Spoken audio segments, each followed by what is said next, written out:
est convenu d'appeler les LGBTQ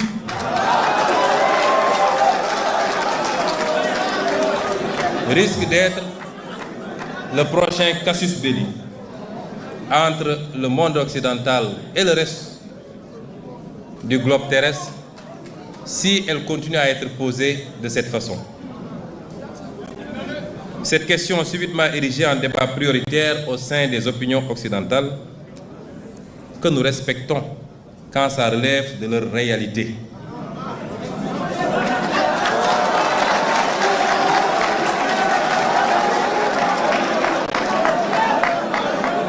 Et cette question corrélée à celle des nouveaux droits tels que ceux liés au genre cristallise énormément de passion et d'incompréhension tant elle met face à face des cultures, des civilisations et des systèmes politiques à la vision diamétralement opposée sur la question. D'aucuns même lient l'exacerbation de ce qui est perçu comme un sentiment anti-occidental dans beaucoup de parties du monde, non pas aux divergences politiques ou économiques, mais plus à une certaine propension de ce dernier à essayer d'imposer sa vision et ses pratiques sur des aspects qui relèvent de réalités sociales et sociologiques ancrées et donc du dogme et de la passion. Le Sénégal est un pays optionnellement et fondamentalement laïque, non pas dans le sens d'un État athée, mais plutôt d'un État équidistant et respectueux de tous les cultes et d'une tolérance sociale, religieuse, ethnique et raciale universellement saluée et donnée en exemple. Rien ni personne ne remettra en cause ce modèle séculaire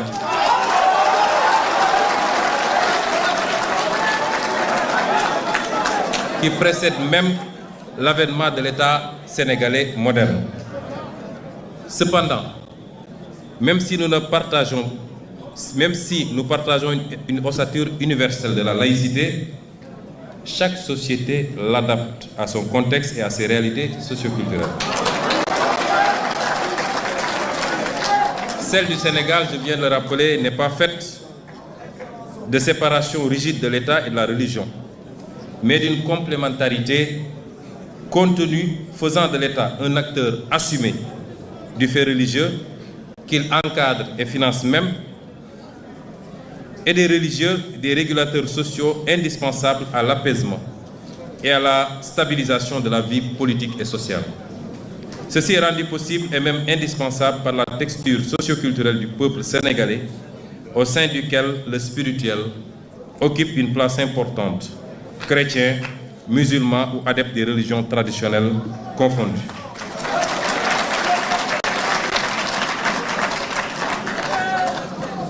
Président Mélenchon, c'est ce modèle qui explique en partie le statut exceptionnel du Sénégal et qui lui a permis de demeurer un îlot de stabilité, tout juste troublé par quelques revendications irrédentistes dans le Sud.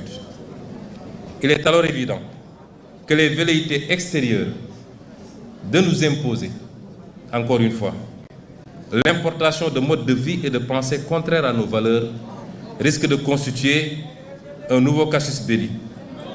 La question du genre, par exemple, revient régulièrement dans les programmes de la majorité des institutions internationales et dans les rapports bilatéraux, même souvent comme une conditionnalité pour différents partenariats financiers. Nous pouvons noter aujourd'hui que la question des genres n'est pas nouvelle dans nos sociétés. Il ne faut pas penser que nos sociétés ne connaissaient pas ces questions. Elles les connaissaient et elles les géraient à leur façon. Elle n'est nulle part d'ailleurs et est presque consubstantielle à l'humanité. Elle ne peut être donc l'apanage de l'Occident. Chaque société, comme je le disais, a établi et perpétue librement ses mécanismes d'absorption des faits sociaux qu'il faut respecter dans la limite de l'humainement raisonnable. Par exemple, la France interdit la polygamie. Le polygame que je suis serait un hors-la-loi en France.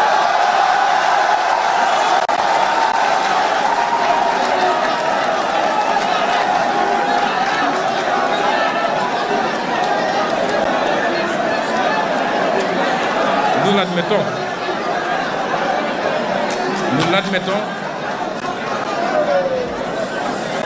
Nous l'admettons si telle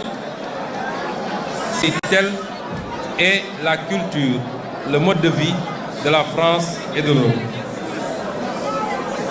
La France particulièrement et de tout le monde occidental, et je vous félicite et vous encourage parce que vous êtes l'un des rares hommes politiques français qui le dénoncent, la France fait de la stigmatisation d'une religion, en l'occurrence musulmane, son exercice favori, au point d'interdire à des musulmanes de s'habiller comme elles l'entendent.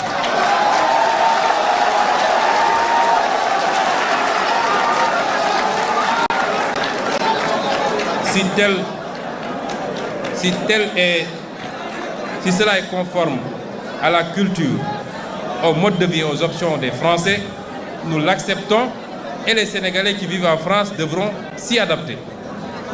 Eh bien, si aujourd'hui, dans notre société, le phénomène dont je viens de parler n'est pas accepté, il est toléré. Et le plus grand danger que peuvent encourir les membres de ces communautés, c'est la propagande qu'on veut nous imposer.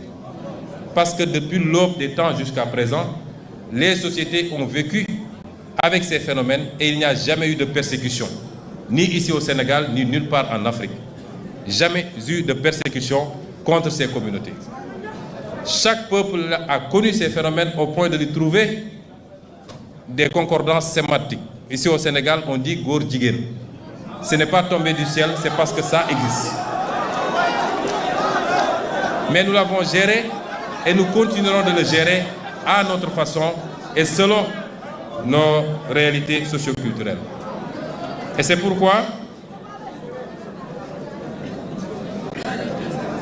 nous disons que sur ces considérations, nous appelons le monde occidental à faire preuve pour une fois de retenue, de respect, de réciprocité et de tolérance.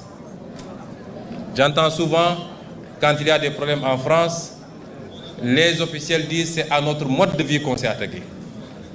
Quand il y a des kamikazes qui posent des bombes, ce que nous dénonçons tous et tout le temps, le discours c'est que ces illuminés s'attaquent à notre mode de vie.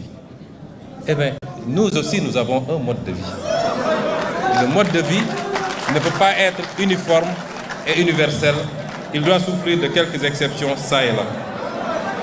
Et c'est pourquoi je conclurai par dire que sur ce phénomène particulièrement, le Sénégal et beaucoup de pays africains ne peuvent accepter une quelconque velléité de leur imposer la légalisation de ce phénomène.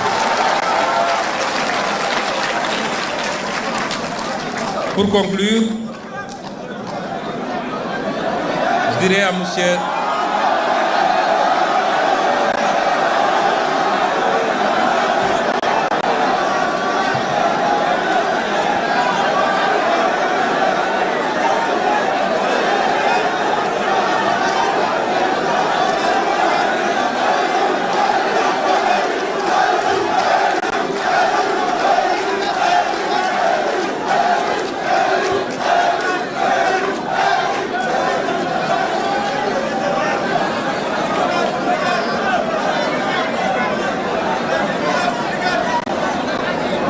je dirais, pour conclure, que contrairement à une opinion qui est de plus en plus répandue, je suis optimiste pour l'avenir des relations entre l'Europe et l'Afrique. Je suis optimiste pour l'avenir des relations entre la France et l'Afrique et le Sénégal. Mais pour que cela se fasse, nous souhaitons au peuple français et pour le peuple français que des voix comme celle de M. Jean-Luc Mélenchon soient entendues.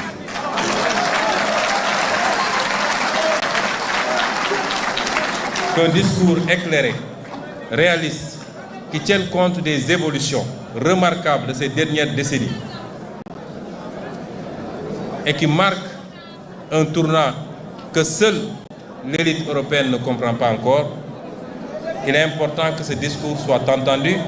Je ne suis pas en train de m'immiscer dans la politique intérieure française. J'ai la réputation d'avoir pu élire des maires et des députés et un président de la République au Sénégal. J'ose espérer, c'est exagéré, je n'ai élu personne, c'est le fruit d'un travail collectif acharné. Mais j'ose espérer que cette prédiction se réalise lors des prochaines élections présidentielles en France en 2027 et que les insoumis puissent être nos correspondants à partir de ce moment pour qu'ensemble nous puissions faire les pas importants que nous devons faire. Je vous remercie.